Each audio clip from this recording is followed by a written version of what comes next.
Hey everybody, hope you're all doing well. So I was browsing eBay listings recently, inspired by r-homelab posts, and trying to convince myself that a rack would now be a good addition to my setup. And I spotted an auction for a brand new 15u cabinet, about an hour away, starting at 99p with no reserve. I of course saved this listing and thought, well, if I can get it for below £30, it's probably worth the time and fun I'll have setting it up, and I can always try sell it for more than what I paid. A few days later, when the auction was nearing its end, someone put an initial bid for 99p, so I was not the only one interested, but to my surprise no more bids were coming in right up until 20 seconds remaining, and I put in my max bid of £30 and managed to win the auction at just £1.20. I soon came to the realisation that moving this could pose a bit of a challenge, and I thought I'd have to arrange a courier or hire a van, as my car would not be able to fit the cabinet. However, the seller kindly agreed he'd be able to deliver it to me for a small fee, saving all the hassle I thought I'd given myself. We agreed on £50, which was rather reasonable when you compare the cost of couriers for something like this, and that's something you'll need to think about when looking at any cabinets or racks, as the majority of cost will probably be in moving the unit and not just the purchase price. Now for a few details on the cabinet. It's an Orion 15u, 600mm wide by 1000mm deep, and still sold by Orion today on their website for around £450.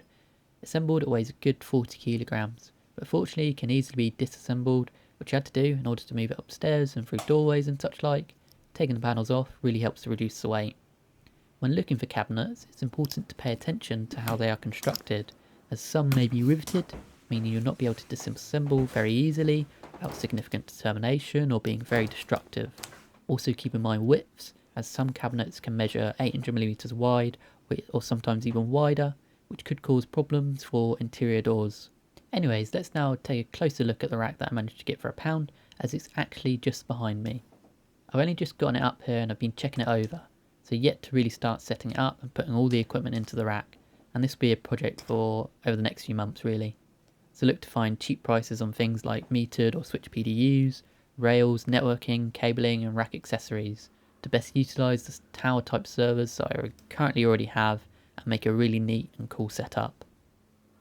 I've got a dual Xeon scalable system in a Fujitsu Primagy tower that's my workstation and ESXi host, then a Supermicro 846 storage system that I'm currently taming. Interestingly, that Supermicro is actually Exagrid, which is just a brand that uses Supermicro servers and chassis for their products, and a good way to get and source otherwise expensive Supermicro chassis for much cheaper. And then lastly, I have my pfSense router build, which may or may not get converted into rack mount in the future, as the real challenge here would be the wireless and routing the antennas outside of the cabinet, as essentially when it's fully enclosed and grounded, it acts as a Faraday cage blocking any of those Wi-Fi signals. So at first glance at the rack, you can quite clearly see it's a cabinet style, with the actual rack being enclosed and accessed by doors from either side.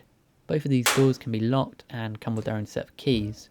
While the side panels have their own set of keys as well, they're not hinged like the doors, but can be removed by lifting them, and locked with the key of course. I guess it's good having 3 sets of keys for security, but it could be annoying if you lose any of them, as all 3 are different.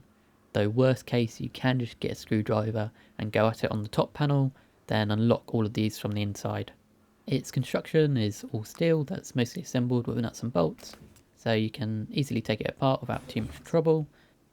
And its finish is just a black powder coat, which is not the thickest, so you can easily scratch the paintwork. Orion on their website do list this as the value option, and maybe the premium option comes with a slightly nicer surface finish that's a bit thicker and resistant to scratching. And just to mention Orion, they're a UK based manufacturer established in 2002 from Leeds, and have quite the broad range of server cabinet racks and accessories.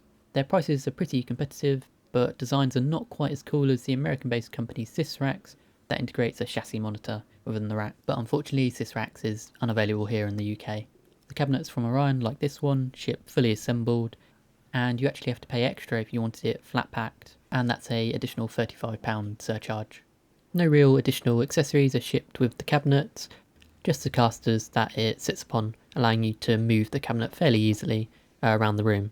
You will want to lock these however, as even on just a slight slope you may see the cabinet rolling away from you.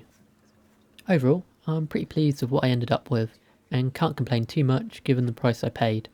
I'm a bit unsure if it's too big for my space, and may see if anyone around wants to trade for a 12U, since those can fit under desks, and that gives me a more useful surface to work off. Either way though, I'll enjoy setting this one up and hope to do a few more videos on the progression and build of this. I can always reuse or sell anything I buy for it, as the second-hand market here in the UK is pretty active surprisingly, even for more niche equipment like this. While we're here, we'll take a quick look at the X-Grid system I have on my desk at the moment.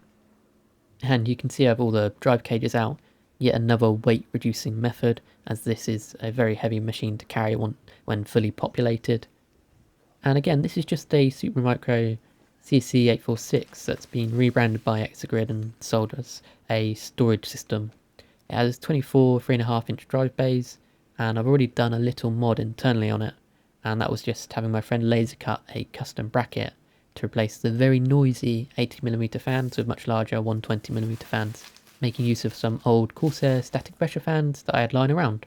And the noise reduction has been greatly substantial, as those 80mm server fans are very noisy due to them spinning at a really high RPM, and I'll be looking to replace the other two 80mm in the back with some Noctua ones as well. Right then, that's all for now. Hope you enjoyed the look at that, and perhaps consider watching some of my other videos. Bye now.